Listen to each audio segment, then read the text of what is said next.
இன்னைக்கு நீங்க மகாராஜனா யூடியூப் மட்டும் இல்ல தொலைக்காட்சியில இன்னைக்கு கலக்குன்னு கலக்குறீங்கன்னா அதுக்கு காரணம் இந்த காலத்துல வாழற உங்க மனைவி தானே? இல்லன்னு சொல்லுங்க பாப்போம். சாமி பார்த்துக்கிட்டே இருக்கு, சொர்க்கத்துக்கு போக முடியாது. எங்க அம்மா கிடையாது, வயல்வெளி காலத்துல இருந்து எங்க அம்மா கிடையாது. அவங்க இப்ப இல்லல்ல, என் மனைவி தான். ஆமா, உண்மையை ஒத்துக்கிறேன். ஒத்துக்குங்க.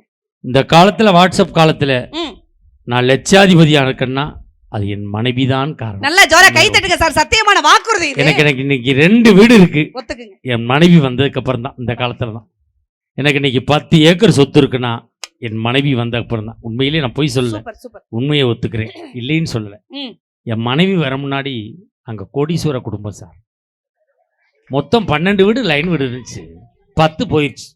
இந்த 2 வாடகைக்கு இருக்கவங்க காலி பண்ண மாட்டாங்க, அதனால விற்காம வச்சிருக்காங்க. மொத்தம் 70 ஏக்கர் சொத்து, 60 போச்சு. இந்த 10 விஏ 4 மாலை குறிச்சு தர மாட்டேங்கிறாரு, அதனால வச்சிருக்காங்க. ஆனால் கல்யாணம் பண்ணும்போது என் மாமியா வீட்டில் 12 ஏக்கர் தான் இருந்துச்சு, அவள் வீட்டில் 92 ஏக்கர் இருக்கு. இதை மட்டும் கேட்டு சொல்லுங்க வீரனுடைய மன்றத்தில்.